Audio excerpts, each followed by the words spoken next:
Então, muito bom dia a todos. Para mim é uma grata satisfação estar aqui no Centro Espírita Deus, Luz e Verdade. Já é a terceira ou quarta vez que eu venho nesse santo lugar. Então, para mim, eu fico lisonjeada. Quero agradecer, em primeiro lugar, ao convite merecido da casa, ao Departamento de Infância e Juventude. Quero agradecer a presença de todos vocês e rogar a Jesus que a mensagem aqui proferida hoje, de alguma forma, encontre ressonância nos nossos corações. A mensagem ela é sempre perfeita, um mensageiro que ainda tem as suas tribulações. Antes de começar, eu quero louvar o esforço do Departamento de Infância e Juventude. Eu sempre falo isso quando eu sou convidada por alguma instituição de evangelização infantil. A evangelização infantil, ela repete aquilo que o Cristo fez saindo a semear. E ele espalha sementes nos corações de jovens e de crianças.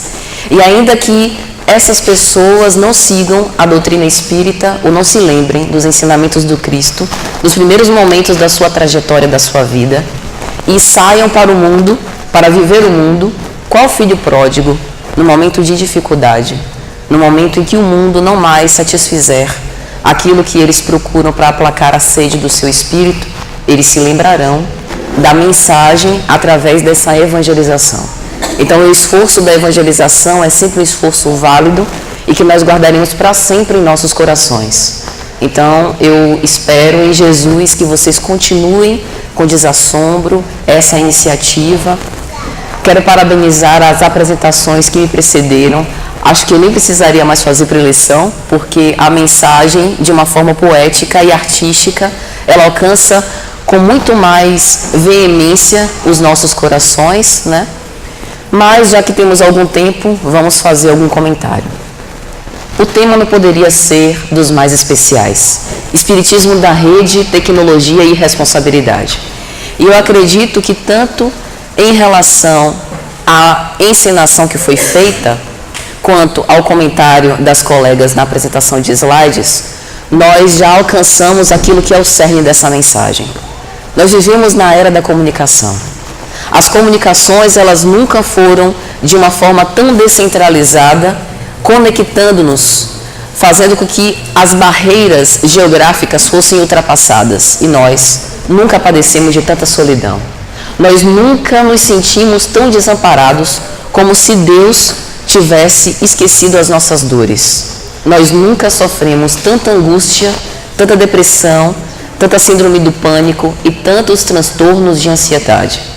E o que é que está errado? Será que a culpa é da tecnologia que veio, como nós vemos na encenação, para encurtar essas distâncias? Ou será que somos nós que estamos utilizando a ferramenta da maneira inadequada? A tecnologia é como uma ferramenta qualquer, como um martelo, como uma chave de fenda, como qualquer outro tipo de ferramenta, e nós precisamos fazer com que a destreza da nossa mão utilize a ferramenta da maneira adequada. Porque se uma mão que não tem habilidade manual para executar qualquer tipo de atividade não conseguir fazer isso com uma ferramenta, qualquer e toda atividade e serviço será em si mesmo desastrado.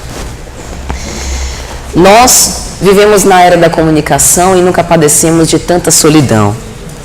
E isso se deve em função do nosso uso, não uso e mau uso desse tipo de tecnologia. Se a tecnologia é uma ferramenta que está aqui para que nós possamos utilizá-la para o nosso progresso moral e o nosso progresso intelectual, faz parte das nossas atividades e do nosso exercício como espíritos, utilizá-la para nós e para os outros, com o objetivo de mobilizar a evolução e o desenvolvimento de todos nós. Então, nós temos um recurso ao alcance das nossas mãos para que possamos compulsar, por exemplo, todas as bibliotecas do mundo de uma forma extremamente fácil. Podemos, ao alcance dos nossos dedos, com uma boa conexão à internet, visitar à distância museus, teatros e ter à nossa disposição um repositório de vídeos, como por exemplo o YouTube, com o objetivo de estreitarmos a distância com os grandes centros culturais e o desenvolvimento das nossas próprias inteligências. Mas, tal qual a fissão nuclear, o que faz com que a gente faça esse bom uso ou não, é a nossa intenção, o nosso interesse por trás. Quando a fissão nuclear foi descoberta, o objetivo não era para que fossem produzidas armas de destruição em massa, como as bombas nucleares. Tanto é que, a partir do mesmo princípio da fissão nuclear, nós podemos produzir energia elétrica através das usinas nucleares. Então, é a nossa intenção e o nosso bom uso da tecnologia quem define esse tipo de coisa. E aí eu fico me perguntando, e sempre nas preleções eu gosto de rememorar as cenas do cristianismo primitivo, para que nós possamos efetivamente descrucificar o Cristo e trazê-lo para perto de nós como nosso amigo, como nosso companheiro de todas as horas. Eu fico me perguntando por que o Cristo não esperou para vir agora, quando nós temos uma comunicação bem desenvolvida, quando nós temos uma conexão de banda larga, quando nós temos recursos com o objetivo da sua mensagem ser propagandeada e multiplicada a esmo com uma difusão em massa. Por que o Cristo veio há mais de 20 séculos? Numa época que a gente não tinha microfone, não tinha amplificadores de áudio, não tinha Instagram, Facebook, YouTube. Ele não fez nenhuma transmissão ao vivo, nenhuma live, nenhum hangout. Não tinha nem conexão de banda larga.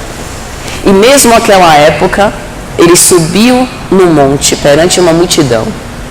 E Amélia Rodrigues vai dizer na obra Primícias do Reino, ele vestiu-se de poente e falou para uma multidão sem nenhum recurso externo, utilizando apenas a própria voz. E o poder magnetizante do discurso dele, um discurso presencial, envolveu aqueles circunstantes. E muitas daquelas pessoas que ali estiveram, aqueles espíritos, deram continuidade e foram multiplicadores da sua obra muito tempo após. E é por isso que os nossos amigos enalteceram e até abençoaram, proclamaram este dia de hoje como o Dia Internacional da Comunicação Presencial. Jesus preocupava-se em olhar olho no olho. Preocupava-se em falar diretamente para espíritos, sem o intercurso de qualquer tipo de tecnologia. E é isso importante para que nós possamos depreender. A tecnologia está aqui para nos servir. Mas se nós não somos capazes de transformá-la num instrumento útil para o nosso progresso, é melhor até que não a utilizemos do que utilizemos mal. O discurso de Jesus e as suas palavras, dotadas de um magnetismo irresistível, faziam com que todos que estiveram presencialmente com eles se sentissem atraídos de uma forma irresistível por aquela mensagem. Não eram os recursos de oratória, não era nenhum recurso externo, era um recurso interior. E o tempo inteiro Jesus nos exortou, concedendo-nos e conferindo-nos a autonomia e a responsabilidade para que nós pudéssemos fazer fulgurar a nossa luz, a nossa centelha divina e fazer o que Ele fez e muito mais.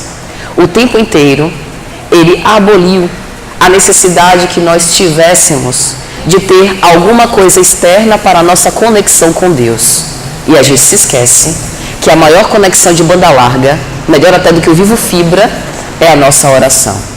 Porque através da oração, nós elevamos o nosso pensamento ao alto, numa conexão sem instabilidade, sem travar, com Jesus, com as esferas superiores, e nos abastecemos de uma água viva que vai aplacar a nossa sede.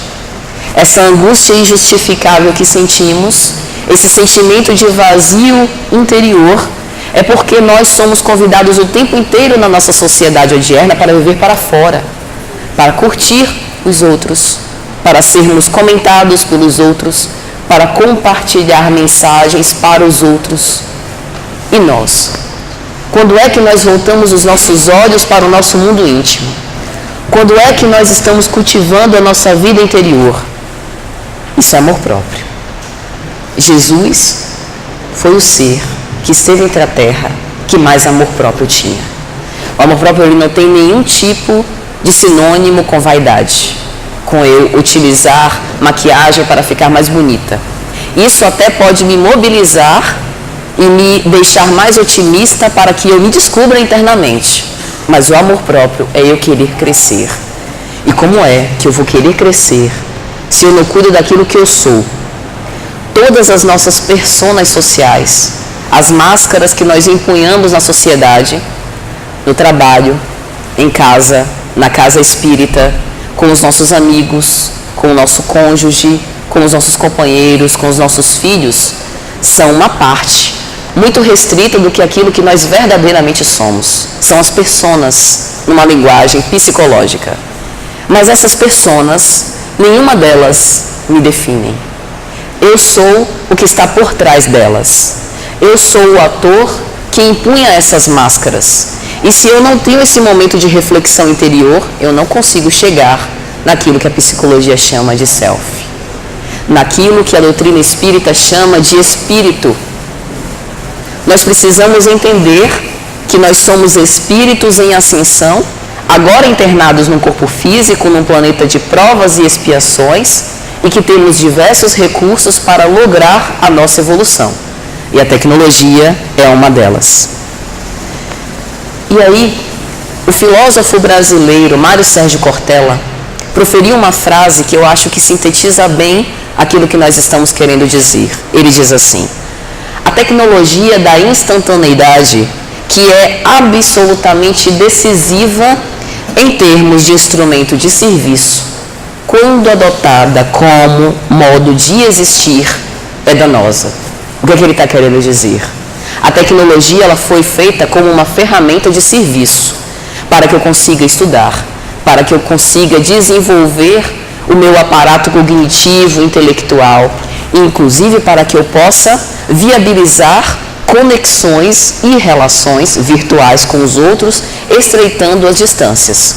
Então, meu amigo que hoje mora, por exemplo, no Japão, e que provavelmente eu levaria dias e até meses, como os meninos disseram, para enviar uma carta e receber um retorno, agora eu converso instantaneamente com ele pelo WhatsApp.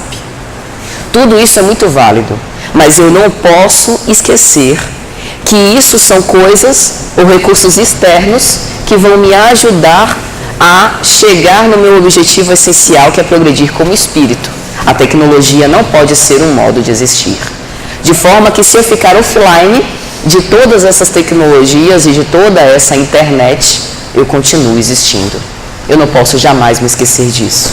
Pensar que o relacionamento virtual é aquele que é estabelecido quando não há possibilidade de um relacionamento real.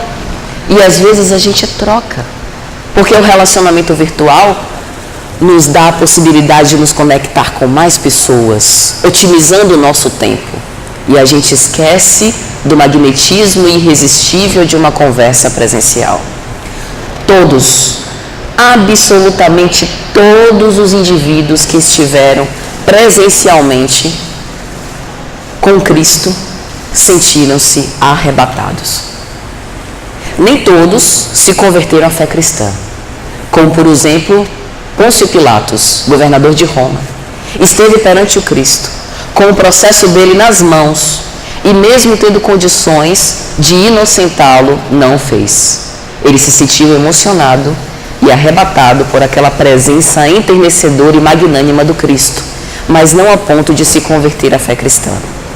Públio Lentulus, como narrado na obra há 2000 anos, esteve perante o Cristo às escondidas. E aí, o Cristo, ao vê-lo, profere algumas palavras que nos fazem refletir. Senador, por que me procuras? Eu falo não para o senador de Roma, mas para o espírito que ali habitava. Públio Lentulus também não foi capaz de se converter naquele momento ao Messias Nazareno, mas sentiu-se profundamente imantado por aquela presença. E assim são as nossas relações presenciais. Nós estamos aqui todos juntos. A lei de sociedade é uma das leis morais trazidas pelo Cristo e mencionada na parte 3ª de O Livro dos Espíritos, e muitas vezes a gente se esquece que precisa do outro, face a face, do calor humano, para que a gente possa se sentir mais vivo. Equipamento nenhum, por mais que consiga simular aquilo que há numa relação real, pode reproduzir com eficácia o que realmente nós conseguimos fruir numa relação real. A inteligência artificial, por maior que seja a sua capacidade de tentar reproduzir a inteligência humana, é incapaz, mesmo com suas grandes capacidades de memória e de armazenamento de informações, a reproduzir a aprendizagem, a reproduzir as emoções como há numa alma humana. E nós estamos desperdiçando esse grande potencial de mergulharmos no oceano das emoções humanas para ficarmos presos a uma tela fria e sem vida. Precisamos, portanto, repensar. Na ausência do real, essa tecnologia nos serve para que nós possamos nos sentir menos distantes do que efetivamente estamos. E isso não deve nunca ser uma substituição, portanto, das nossas relações. Então, meus amigos, nós precisamos pensar que nós temos grandes vantagens do uso da tecnologia. Nós temos à nossa disposição um amplo repositório de sabedoria. Mas precisamos entender que, embora cada um de nós individualmente possamos progredir intelectualmente sozinhos, não podemos progredir moralmente no nosso egoísmo, no nosso canto solitário. Nós precisamos do outro para exercitar a paciência, a misericórdia, a caridade, o perdão. Eu preciso conviver com pessoas difíceis, eu preciso ser ofendida, eu preciso que as minhas ideias nem sempre sejam bem aceitas, eu preciso saber conviver com o contraditório.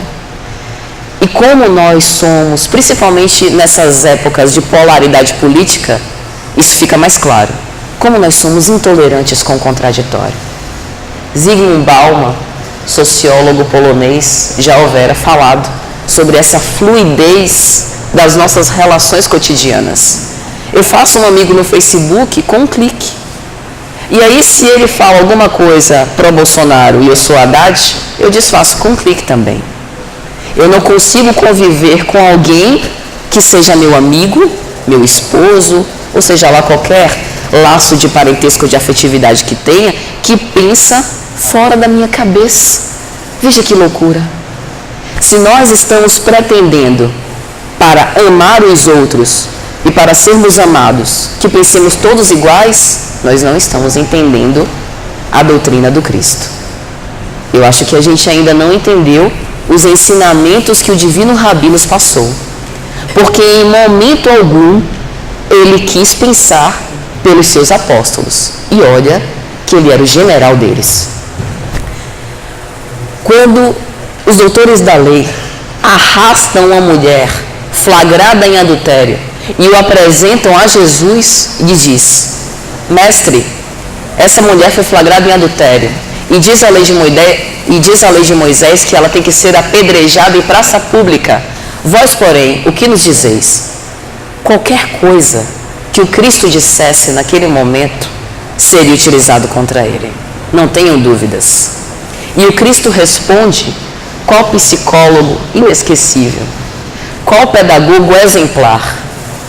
Aquele que estiver sem pecado, que lhe atire a primeira pedra. O Cristo naquele momento conferiu a responsabilidade pelos nossos próprios atos, a cada um, segundo as suas obras. E nos presenteou com algo que é o que nós temos de mais precioso e que vai nos fazer lograr a nossa perfeição, mesmo que seja a passos muito curtos, o livre-arbítrio. E veja como, à medida que o tempo passa e que nós vamos tendo as experiências das reencarnações, o nosso objetivo é aprimorar a capacidade que nós temos de escolher cada vez melhor. É para isso que nos servem as experiências, para que a gente vá errando cada vez menos. O único ser vivente naquela cena da mulher flagrada em adultério que teria condições de apedrejá-la foi o próprio Cristo, que não tinha pecado, e ele não o faz. E ele naquele momento lança o questionamento para que nós possamos interrogar a nossa própria consciência.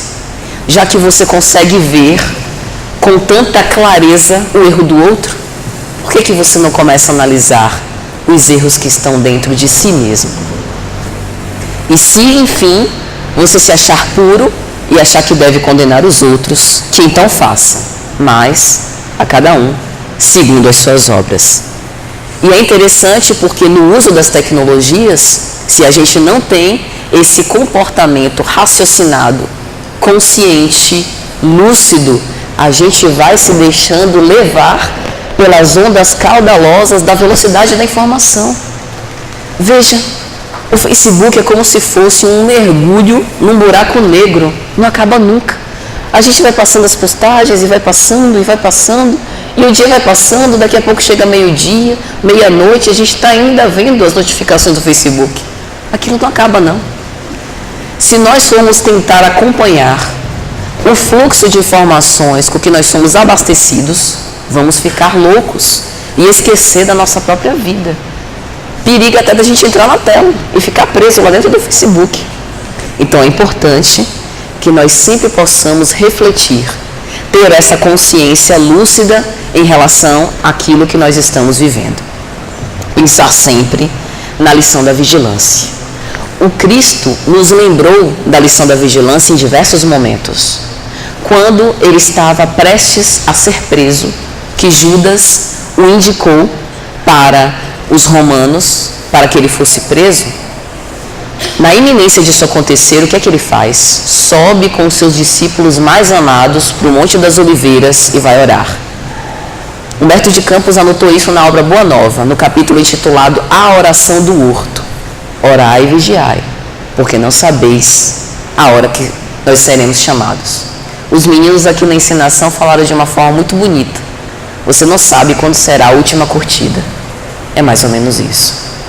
Quando Jesus conta a parábola das 10 virgens, ele fala: as virgens prudentes são aquelas que têm o óleo para acender as suas lamparinas, porque o noivo vai demorar, mas quando ele vier e tiver batido a porta, aqueles que não estivermos esperando por ele ficarão de fora e ele não nos reconhecerá.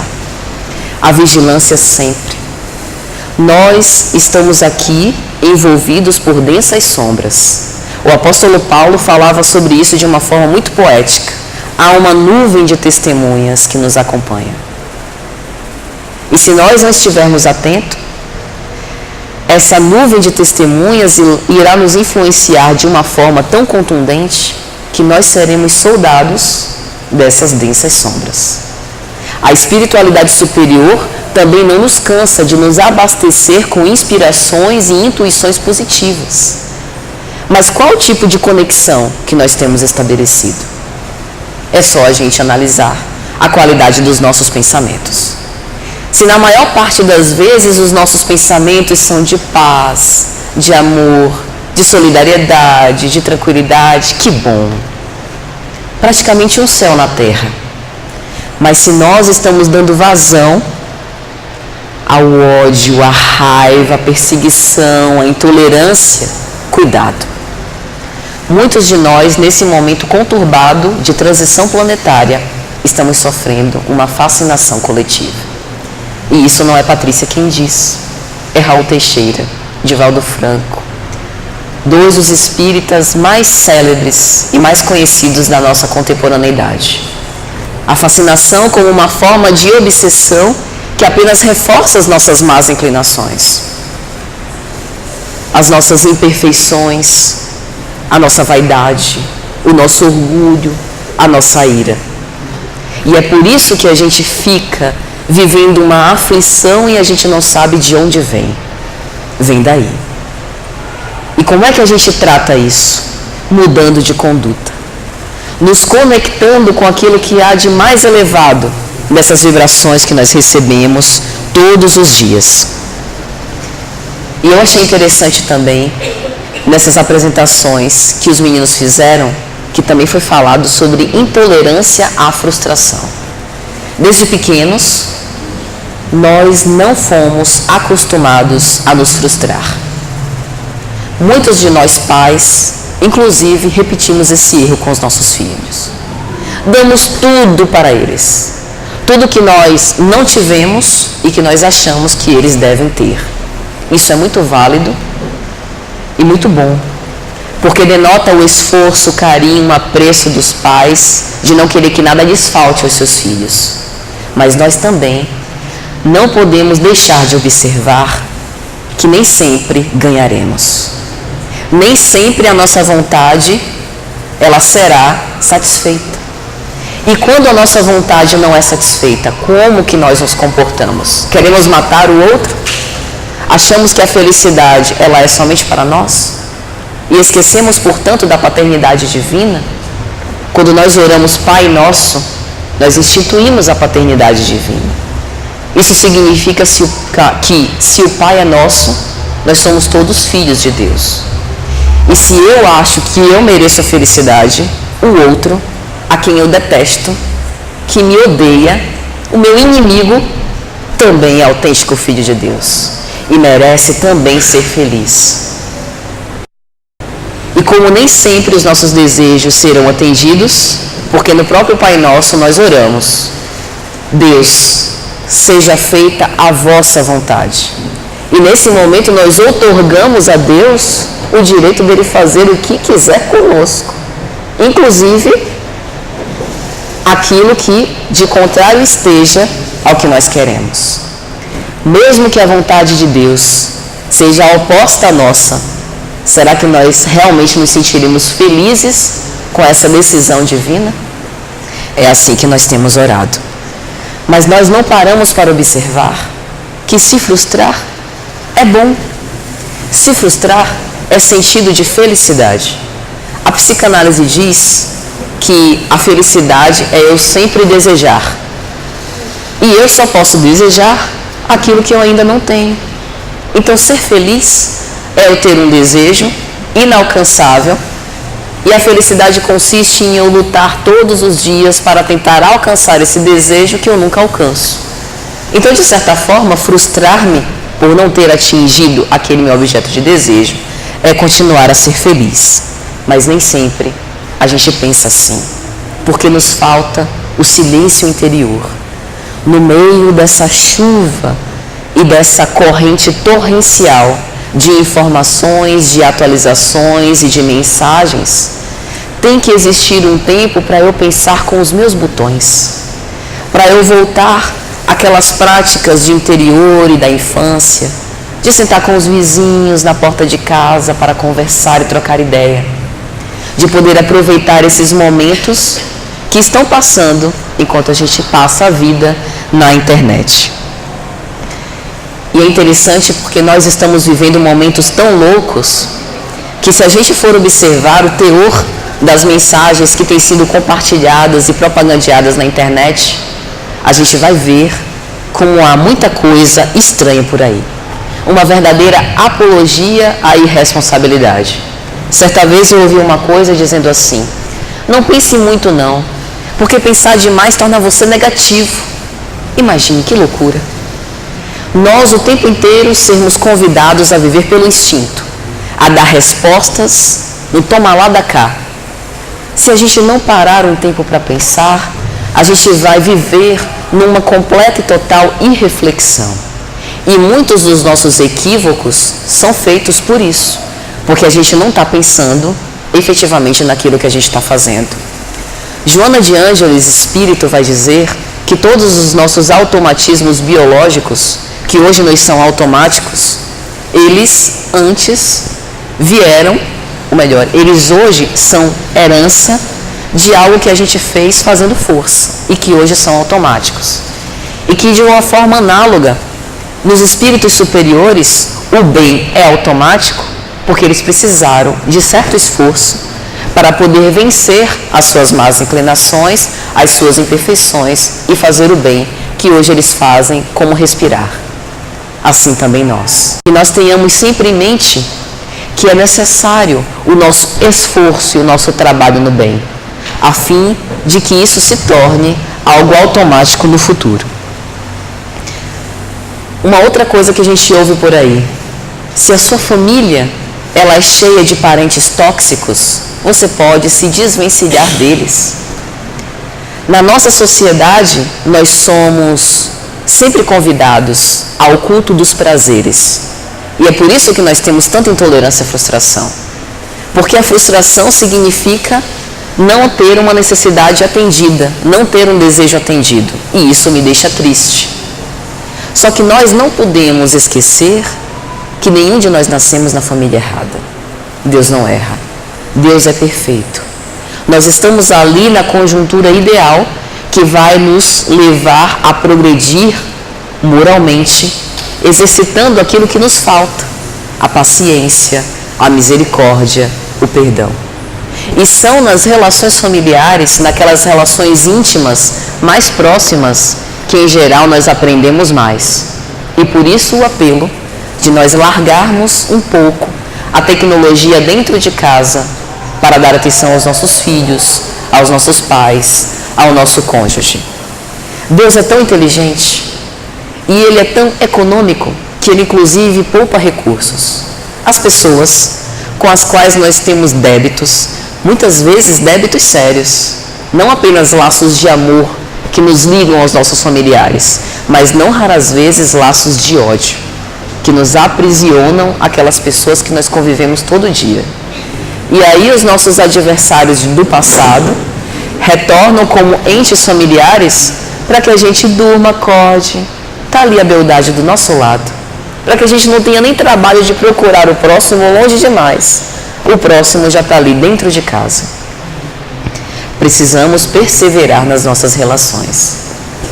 E Zygmunt Bauman, repetindo ele mais uma vez, ele já houvera falado antes sobre essa modernidade líquida, em que a gente faz e desfaz dos relacionamentos com uma rapidez tão grande, como se as pessoas fossem coisas. Nós nos afeiçoamos de uma forma tão profunda com uma coisa, como um celular, e estamos levando a mesma métrica para as nossas relações com outros seres humanos, como nós mesmos. Precisamos pensar e refletir sobre tudo isso. E pensar ainda que nós todos fazemos parte de uma egrégora. Acredito que a maioria já deve ter ouvido este nome antes. Egrégora aqui como uma congregação, especialmente uma congregação de espíritos. Por exemplo, nós hoje, neste salão, somos uma egrégora, um conjunto de espíritos que está atentando e buscando refletir sobre os ensinamentos do Cristo à luz da doutrina espírita. Nós estamos depositando a nossa energia aqui. E nós, na sociedade, também estamos imersos nessa nuvem de pensamentos. E o mais interessante é que o termo egrégora vem do grego, que significa vigilância. E é por isso que muitas vezes aquilo que nós não faríamos sozinhos, em grupo nós fazemos. Basta olhar para as torcidas organizadas. Quantos crimes cometidos de pessoas que são ditas pessoas de bem, quando na verdade estão irmanadas juntas numa coletividade. Quando nós pensamos nos cristãos primitivos, aqueles que nos precederam, os trabalhadores da primeira hora, que eram mortos nos círculos de horror, a turba ensandecida regozijava-se por aqueles espetáculos horrendos, de um assassínio com requintes de crueldade. E a vigilância consiste justamente nisso, para que nós possamos nos olhar para os nossos pensamentos, os nossos comportamentos quando estamos sozinhos e quando estamos em grupo. Nós somos antenas psíquicas. Portanto, a nossa psicosfera individual, a nossa psicosfera mental, ela, mesmo que não queiramos, está atraindo espíritos, vibrando e sintonizando conosco na mesma ordem de pensamentos. Nós pensamos juntos. E a responsabilidade por esses pensamentos, que irão se desdobrar em ações, também será em conjunto. Mas falando sobre a tecnologia, precisamos nos lembrar que desde 2014, quando foi instituído a lei do Marco Civil na internet, nada que nós fazemos na rede fica impune. O testemunho cristão que nós fazemos no dia a dia com os nossos convivas, nos relacionamentos diários, também inclui aquilo que nós fazemos na internet. E eu fico estarrecida quando eu vejo publicações de irmãos nossos que se dizem cristãos na internet. Nós somos cidadãos do mundo E é importante que a gente diga isso. Há conceitos que são trazidos pela doutrina espírita que tentam nos mobilizar para que nós hajamos conforme uma ética cristã. E embora a doutrina espírita, por exemplo, seja apolítica, nós, como cidadãos, podemos nos posicionar. Mas precisamos discernir aquilo que faz parte da doutrina e aquilo que faz parte do nosso exercício social. Muitas vezes a gente mistura. E aí a gente dá vazão a essa irascibilidade, essa irritação, como se nós estivéssemos empunhando espadas num conflito armado, num duelo contra os outros, em debates verbais na internet. Isso também está sendo contabilizado na nossa consciência cósmica.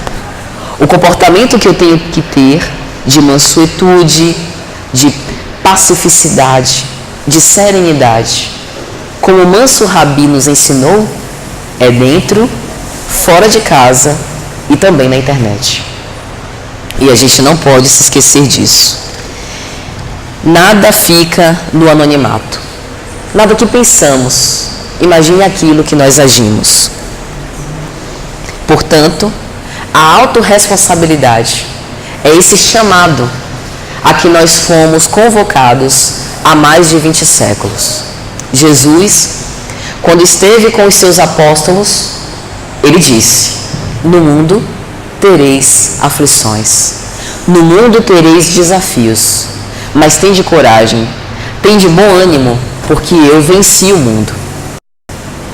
E nesse momento, ele, embora tenha alertado aqueles seus futuros propagadores da mensagem evangélica que as tentações e as dificuldades iriam se acercar deles, deu uma garantia enfática de que nenhum de nós jamais estaríamos abandonados ou esquecidos pelo Cristo.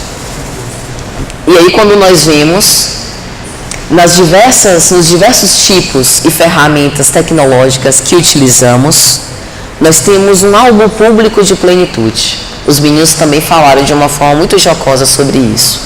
Pessoas que são tão felizes que dá até vontade da gente excluir. É porque, em geral, a tecnologia também é utilizada para as nossas fugas e distrações. Em geral, quando a nossa vida não está boa e quando a gente não consegue exercitar de uma forma satisfatória o nosso próprio amor próprio, quando a gente não consegue se sentir bem, em paz e em plenitude conosco, a gente busca referências externas. A gente busca fugir daquilo que nós realmente somos com essas distrações. Nós estamos no mundo e devemos viver com os outros no mundo.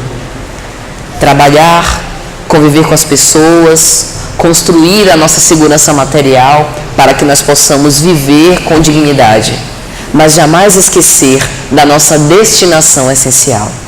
Nós somos espíritos em evolução e precisamos nos lembrar que todos esses recursos estão aqui para nos ajudar, para mobilizarmos recursos e para desenvolver o nosso princípio intelectual para sermos um dia perfeitos, como Cristo tornou-se.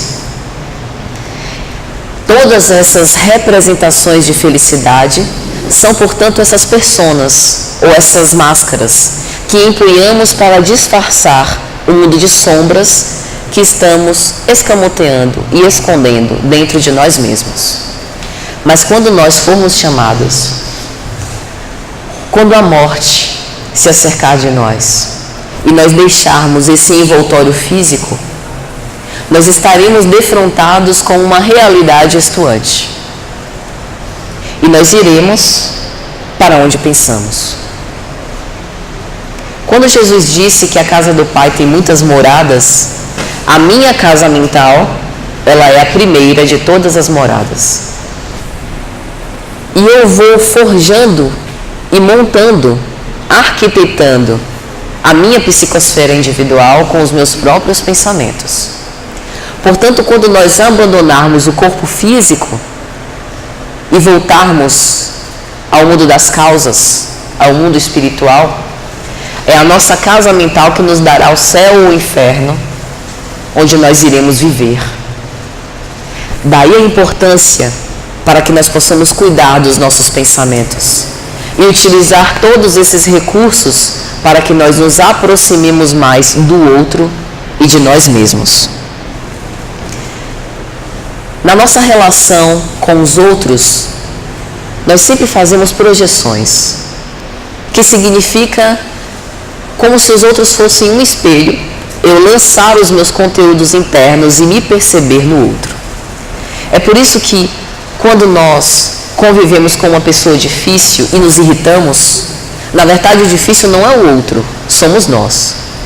Porque se essa pessoa difícil estivesse convivendo com um anjo ou com um espírito puro, você acha que ele iria se irritar? Lembre de uma passagem célebre de Jesus. Jesus andava da Samaria para Cesareia, quando no meio do caminho encontra 10 leprosos. E aí esses 10 leprosos exortam ao Cristo: Cristo, por favor, salva-nos. Nós estamos com o nosso corpo ulcerado de chagas. Os nossos nomes estão no livro dos mortos. Nós não temos uma vida digna. Fomos apartados dos nossos familiares, dos nossos afetos do coração. Por favor, cura-nos. E o Cristo os cura. Não naquele momento. Diz: vão. A fé de vocês os curou.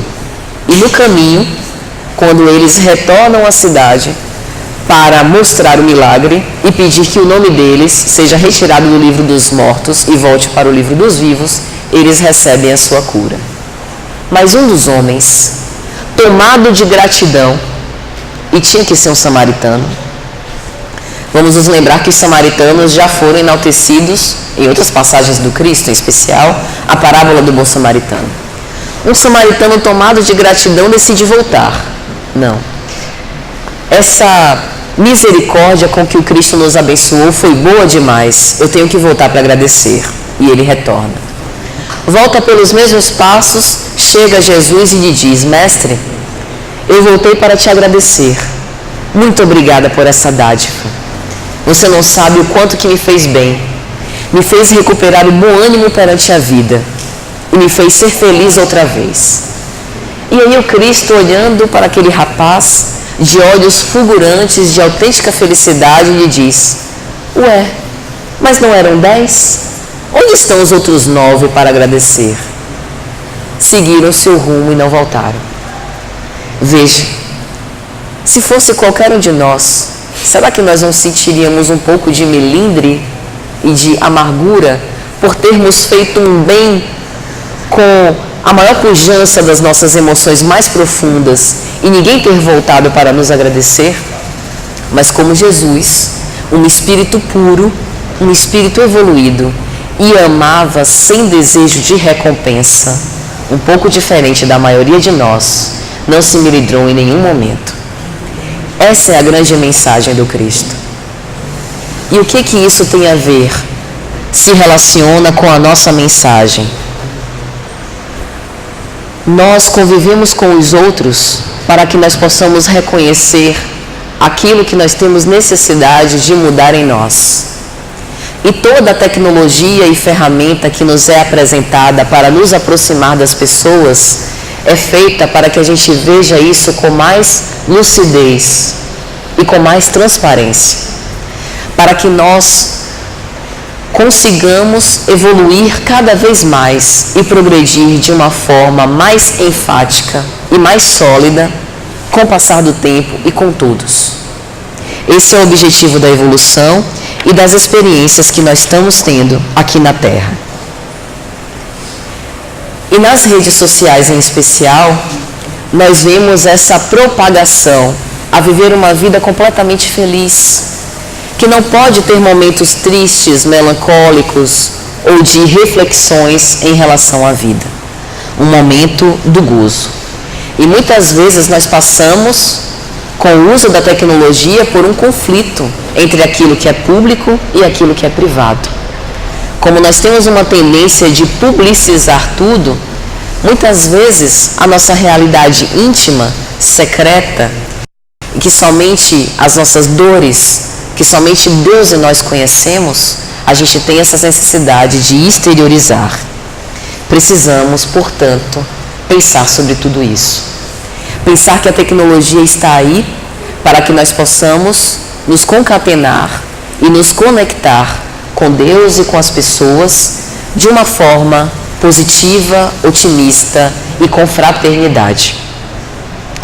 E é interessante a gente refletir se nós efetivamente temos sido os discípulos do Cristo e temos repetido os seus ensinamentos. Quando nós pensamos, por exemplo, numa pesquisa recente eu busquei no YouTube qual o vídeo mais reproduzido no mundo e eu achei um vídeo de um clipe musical. Até aí tudo certo. Mas isso nos faz refletir que muitas vezes nós estamos utilizando o nosso tempo e os recursos que estão à nossa disposição para coisas que não são tão importantes e para coisas que não estão relacionadas com a nossa destinação espiritual. Um dos 10 mandamentos de Moisés é não furteis. E Emmanuel tem uma mensagem muito bonita em relação a isso. Porque o não furteis ou não furtarás não significa exatamente e apenas o furto e o espólio dos bens materiais, como por exemplo, eu deixo meu celular aqui sobre a mesa e alguém vem e o toma para si. Mas esse furto também é um furto de oportunidade, é um furto de tempo. Enquanto nós estamos presos, navegando na internet, em coisas efêmeras e frívolas, a vida está passando ao nosso lado. O nosso relógio está contando, e isso já faz alguns anos. Como nós não sabemos quando seremos chamados, nós não sabemos quanto tempo nos falta. Então é importante que nós aproveitemos todo o tempo que nos resta, da melhor forma possível. Com toda essa tecnologia, nós temos os talentos que nos foram confiados. E será tido em conta a forma como nós aproveitamos todos esses recursos para, por exemplo, propagandear a Boa Nova. Para que nós possamos difundir sementes de esperança e de otimismo entre os nossos amigos. E não que nós façamos com que a internet seja um palco de dissensões e de altercações com os nossos irmãos. Como Jesus disse, o que fizeste dos talentos que te confiei? Como na parábola dos talentos. Os nossos filhos, que são enviados por Deus, com o objetivo de que nós possamos educá-los moralmente, são os nossos talentos. Na infância, as crianças, elas são como objetivas, como lentes de uma câmera. Elas conseguem fixar e registrar todas as emanações de amor, de carinho que nós destinamos para elas. E se nós estamos afeiçoados a um dispositivo móvel, em detrimento do nosso filho, ele sentirá essa carência, que anos mais tarde poderá inclusive se refletir em incertezas emocionais, em autoestima baixa, em carências emocionais, em frustrações e em diversos transtornos de personalidade. Portanto, esse nosso amor precisa ser exemplificado, a começar dentro de casa. Os recursos tecnológicos são também ferramentas, como dissemos, para que nós possamos evoluir. E o recurso do tempo, mais ainda.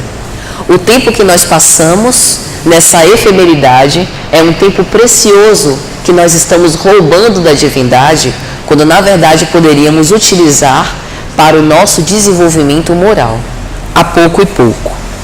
Então nós precisamos entender que somos multiplicadores dos talentos e dos recursos que Jesus nos confiou.